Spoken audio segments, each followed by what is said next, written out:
네, 뉴스 신세계 목금에 만나는 분이죠. MBC 이정은 기자 만나봅니다. 어서 오세요. 네, 안녕하세요. 지난주에 쉬었죠? 네, 그렇습니다. 예. 감기는 다 났습니까? 네, 이제 나왔습니다. 모두들 청취자 여러분들도 꼭 네. 감기 조심하시길 바랍니다. 예. 네. 목소리 멀쩡하군요, 이제. 예. 네.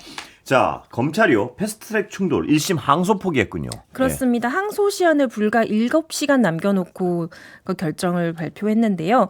이렇게 설명을 했습니다. 그러니까 법원 판결대로 예. 불법적인 입법방해 활동이 정당성을 인정받기 어렵고 또 죄책이 가볍지 않은 것도 안다. 예. 그리고 일부 피고인은 검찰 구형에 미치지 못한 형이 선고된 것도 아쉽다. 하면서 범행 전반에 대해 유죄가 선고됐고 또 피고인들의 범행 동기가 사적 이익 추구에 있지 않은 점 그리고 6년 가까이 장기화된 분쟁을 최소화할 필요가 있다고 판단한 점 등을 고려해서 이렇게 항소 포기를 결정했다고 했습니다. 이게 설득이 됩니까? 네, 지금 이제 검찰에서 확인한 바로는 그러니까 나경원 의원을 비롯한 그 26명의 피고인들은 아직 항소장을 제출하지 않았거든요. 네. 그래서 이대로 형이 확정되면 그 기소됐던 현역 의원들은 모두 의원직을 유지하게 됩니다. 예. 네, 그리고 이게 지금 형사소송법상 만약에 이게 피고인이 일부가 이제 항소를 한다고 하더라도 예. 검찰이 아니라 피고인만 항소를 하면 1심보다 더 높은 형을 선고할 수 없도록 한 예. 형사소송법상의 불이익 변경 금지 원칙이라는 게 있다고 합니다. 예. 그렇기 때문에 설사 누군가가 항소를 한다고 하더라도 예. 1심 선고 형량이 상한이 되니까 그러니까 이제 검찰이 이번에 예. 유죄받은 의원들의 의원직을 지켜준 셈이 됐다고 봐도 될 것 같습니다. 지켜줬군요. 예. 네. 근데 이 항소 포기 이유도 말입니다. 6년 가까이 장기화된 분쟁. 그렇다면 이 재판부가 밀어주고 재판을 또 본인들도 뭐 출석 안 하고 해서 밀리면 그게 어떤 면죄부의 근거가 될 수 있습니까? 네, 그렇게 말입니다. 그래서 또 이런 분쟁을 예. 최소화할 책임이 검찰에 있는가 하는 그렇습니다. 생각도 듭니다. 검찰은 예. 죄가 있으면 기소를 하고 그 죄가 뭔지를 찾아야 되는 조직이잖아요. 예.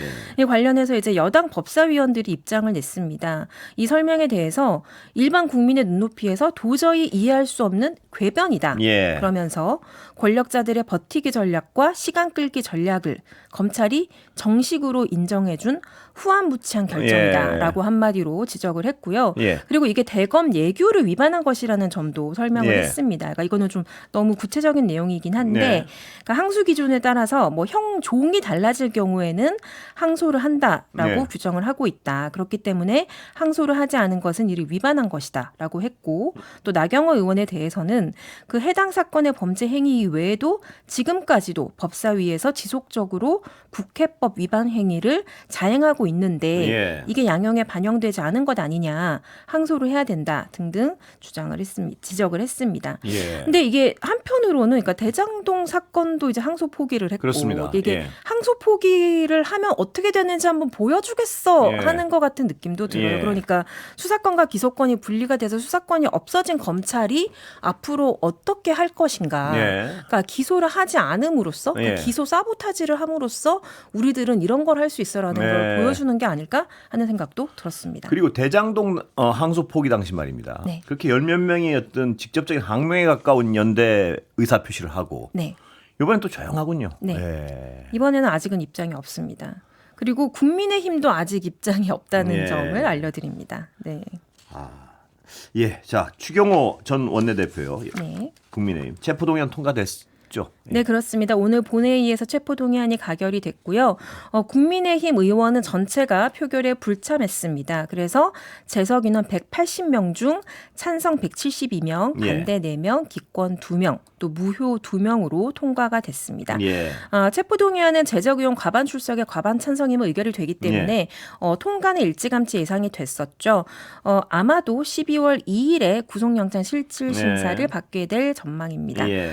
그러니까 추경호 의원은 이제 표결에 앞선 이제 신상 발언에서 그러니까 자신의 변을 내놓았는데 예. 계엄 당일 나는 누구에게도 계엄 해제 표결 불참을 권유하거나 유도한 적이 없다.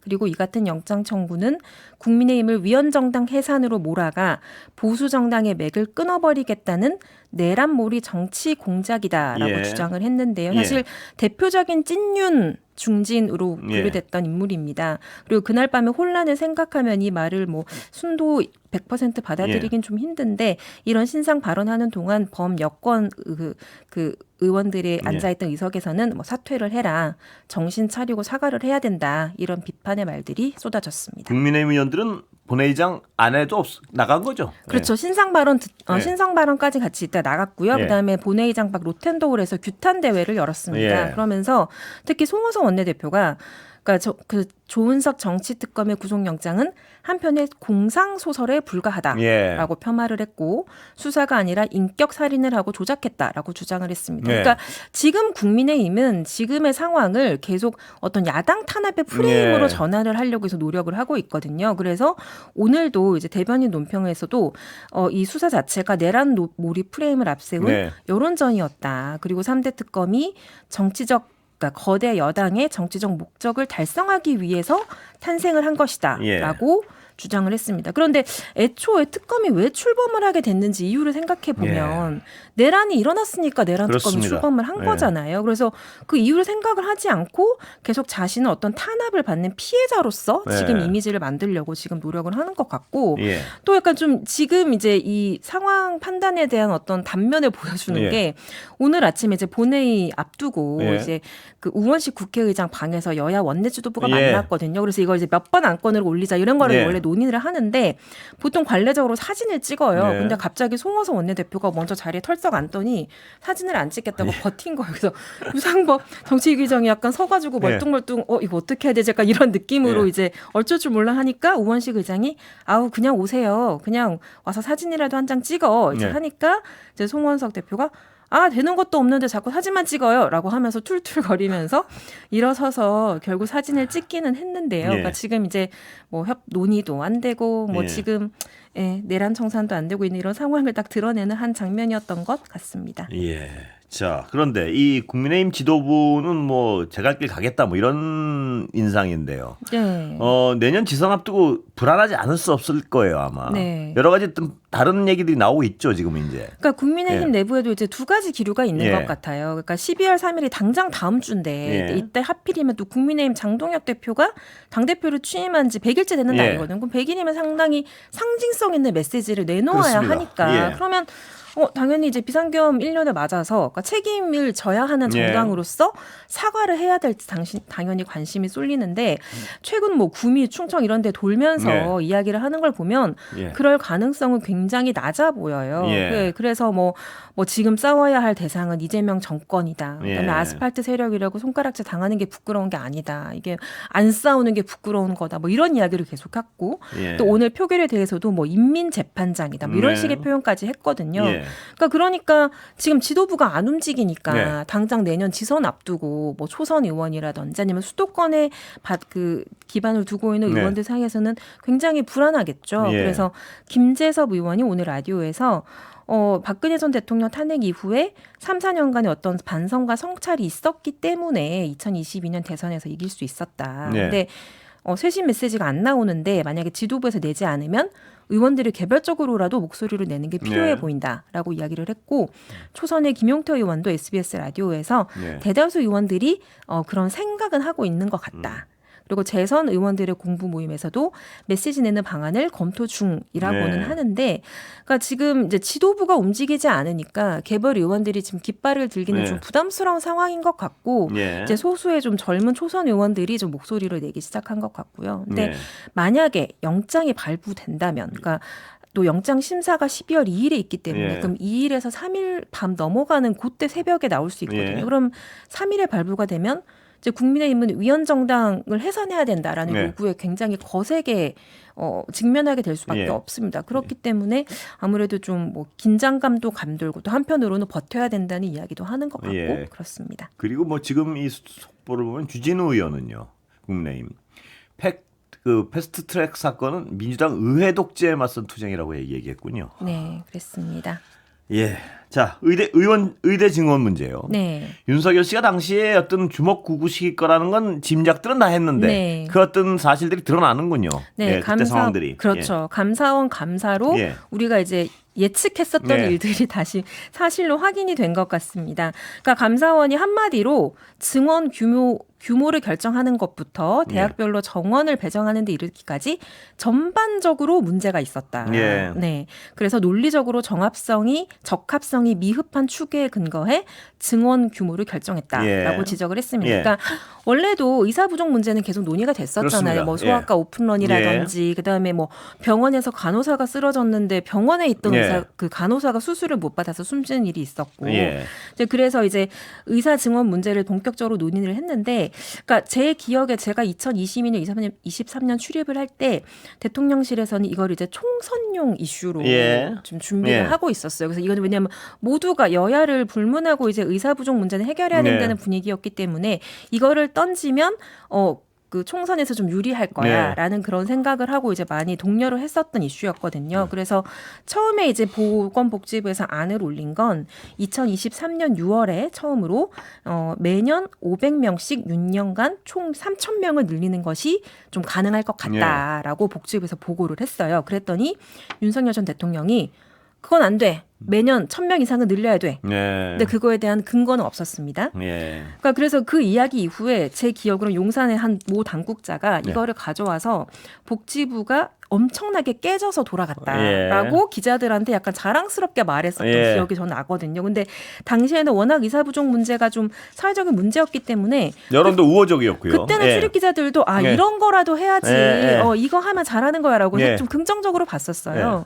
그래서 이제 몇 달간 이제 복지부에서 또 안을 만들어가지고 이제 2013년 10월에는 그러면 3년 동안은 1,000명, 그 다음에는 2,000명씩 해서 총 5,000명으로 증원을 합시다라고 했더니 아니야 또 부족해라고 윤석열 전 대통령이 이야기를 했고 그래서 그러면 이게 숫자를 만들어야 되니까 연구원들의 이제 용역을 의뢰해서 그럼 의사가 얼마나 부족한가요?라고 이제 취합을 하라고 한 거예요. 그랬더니 이제 2035년쯤에는 의사가 10,000명 정도 부족할 것 같다라고 추산을 했는데 이거를 듣고 이관섭 당시 대통령실 국정기획수석이 미래에 부족한 것뿐만 아니라 지금 부족한 의사 수도 포함을 한번 해봐라. 네, 그렇게 그럼 현재와 미래를 합쳐가지고 총 15,000명의 의사가 부족하다라는 숫자를 만들어냈다는 거예요. 그러니까 그러고 나서 한 2,000명은 그러면 증원을 해야 되는 게 아닐까요?라는 이야기가 나왔다는 거예요. 근데 그럼에도 불구하고 이제 복지부에서는 이게 바로 늘리는 게 왜냐하면 의사들 트레이닝하는 문제도 있고 해서 단계적으로 늘리자고 여러 차례 다시 건의를 했지만 윤석열 전 대통령은 어차피 의사단체는 반발을 할 거다. 그리고 단계적으로 한다고 하더라도 추가 증원을 할 때 어차피 갈등이 있을 거니까 2,000명으로 해야 된다라고 거절을 했고 그래서 2024년 2월에 매년 2,000명씩 증원하는 안이 발표가 되면서 1년여에 걸친 의료 대란이 야기가 됐습니다. 이 짐작은 다 하지 않았습니까? 이런 식으로 어떤 아무런 근거 없이 또 대통령이 중심이 돼서 그냥 던지듯이 나오는 안이라는 것이 짐작은 했었는데 정말 그랬군요. 딱. 왜냐하면 그때 너무 2,000이라는 숫자가 뚝 떨어지는 그렇습니다. 숫자인데 어떻게 나왔지 하는 게 의아했기 때문에 그때는 심지어 역술인 천공 입에서 2,000이라는 숫자가 나왔기 그랬었죠. 때문에 왜냐하면 너무나 근거가 없으니까요. 그래서 천공 이야기를 들었냐 아니면은 김건희 씨가 혹시 2,000에 꽂힌 게 아니냐 그런 이야기도 있었어요. 그래서 감사원이 이 부분도 조사를 해보려고 했지만 이 부분은 확인은 못했고 일단 자신들의 조사 결과로는 이관섭 실장이 처음 2,000이라는 숫자를 말했다. 라고 하는데 근데 그때 당국자들도 그렇고 저희 취재한 결과도 그러니까 윤석열 대통령이 처음에 2,000명이 좋겠어라는 말을 안 했다 뿐이지 무조건 많아야 돼. 몇백 명 단위는 안 돼. 1,000명 단위여야 돼라고 끊임없이 압박을 했기 때문에 이관섭 실장이 2,000명이라는 숫자를 제시하는 데에도 윤석열 대통령이 상당히 영향이 미쳤을 것이다. 라고들 생각을 하고 있습니다. 의협 입장은 어떻습니까? 그러니까 의협은 자신들이 주장을 했던 대로 이제 정책 실패가 이제 입증이 됐다. 그러면서 앞으로는 의료 현안에 대한 정책을 정할 때 자기들도 좀 끼워달라. 협의를 같이 하자. 이렇게 이야기를 했고요. 또 2년 동안 국가적 혼란이 야기한 책임자들에 대해서 법적인 책임을 묻겠다라고 법적 조치를 예고했습니다. 그런데 여기서 좀 잊지 말아야 할 것은 그러니까 윤석열 정부가 너무나 거칠게 접근했기 때문에 의사가 부족하다. 그래서 의대 정원을 늘려야 된다라는 어떤 그런 본질이 좀 매몰된 측면이 있어요. 그래서 사실 이게 단계적으로 한다라든지 아니면 수용 가능한 어떤 수백 명 단위로 한다라든지 이런 논의는 지금 계속 돼야 되는 것 아닌가. 그렇습니다. 의사 부족하고 어떻게 할 것이냐. 국민들은 분명한 어떤 갈증이 있고요. 네. 근데 윤석열 씨가 워낙 엉망진창을 만드는 바람에 네. 그 얘기 자체를 지금 꺼내기가 좀 어려운 상황이 돼버렸는데. 그러니까 2000이라는 좀 현실적으로 좀 뭐 실현하기 힘든 숫자를 던짐으로써 어떻게 보면 또 의사 단체들이 투쟁을 할 동력을 그렇습니다. 만들어준 면도 있거든요. 그러나 지금부터는 네. 정말 차근차근 밑바닥에서요. 네. 의사가 얼마나 필요한지 추계부터 해가지고 그렇죠. 네. 100년간 어떤 계획을 한번 세워봐야죠. 지금부터. 네. 예. 네. 자, 감사원이요. 유병호 감사위원은 고발했죠. 그렇습니다. 어제 지난 정부에서 진행된 일부 감사 과정에서 위법 행위를 확인했다면서 최재정 감사원장과 유병호 감사위원을 포함한 7명을 스스로 국수본에 고발했습니다. 그러니까 셀프 고발을 한 거예요. 그러니까 지금 감사원이 이제 운영쇄신 TF라는 걸 만들어서 과거에 논란됐던 것들을 지금 되짚어보고 있거든요. 그래서 그 결과가 지금 조금씩 공개가 되고 있는데 어제 먼저 이제 발표가 됐던 거는 서해 공무원 피살 사건 관련됐던 감사입니다. 그러니까 당시에 이제 윤석열 정부 1년 차에 그러니까 유병호 감사 당시 이제 감사원 사무총장이 자기가 새벽에 뉴스를 보다가 해경이 스스로 이제 판단을 뒤집어서 서해 공무원 그 이모 씨가 자진월북이 아니라고 이제 발표를 했는데 그 새벽에 그 뉴스를 보고 자기가 참을 수가 없어서 공직사회에 있을 수 없는 일이라고 생각을 해서 바로 회의를 소집하고 감사를 건의했다라고 했었거든요. 그러고 나서 이제 감사가 좀 진행이 됐었는데 그 과정을 살펴봤더니 이제 그 당시에 보도자료를 배포하는 과정에서 2급 비밀에 해당하는 군사 기밀이 누설이 됐다고 합니다. 그러니까 당시에 자진월북 의사가 있는지 없는지 여부가 굉장히 중요했는데 이거는 이 씨의 개인정보와 더불어서 SI 정보라는 게 이제 그 판단하는데 이제 활용이 됐거든요. 또 그 관련 내용을 공개하려면 이제 국방부의 보안심사위원회 심의도 거쳐야 했었고, 그래서 이런 것도 감사위원도 지금 이걸 섣불리 내용을 언론에 공개하는 거는 옳지 않은 것 같다라고 반대를 했는데 서해감사 지휘 라인이 이 반대를 무릅쓰고 보안심사도 안 받고 공개를 했다는 거죠. 근데 그 이제 그 정점에 유병헌 감사위원이 있다고 보는 겁니다. 그리고 당시에 이제 일명 뭐 타이거파라고 이제 개파를 이루고 있었는데 자기 정책에 반대하는 과장들에 대해서 감찰을 벌이라고 지시하고 또 감찰을 벌여서 별 결과가 안 나와도 징계성 인사를 내고 그랬다고 합니다. 그래서 인사권, 감찰권 남용을 지적받았습니다.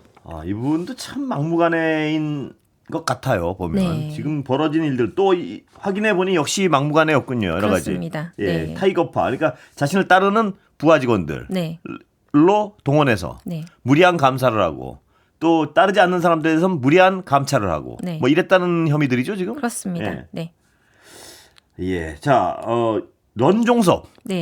이것도 역시 윤석열 씨 작품이라는 게 드러났고요. 그렇습니다. 이것도 예상을 했지만 순집해경 특검이 이제 기소를 하면서 공소 내용이 이제 공개가 됐는데요. 그러니까 당시에 이제 이종석 전 장관이 그러니까 이른바 그 VIP의 그 경로설, 그 경로 내용을 전달을 받고 그래서 수사 이첩도 중단시키고 언론 브리핑도 취소시키고 그랬었잖아요. 그 연결고리가 이종석 전 장관이었는데 이거를 이제 묻기 위해서 해외로 도피시키기 위해서 시간은 여기까지 듣겠습니다. MBC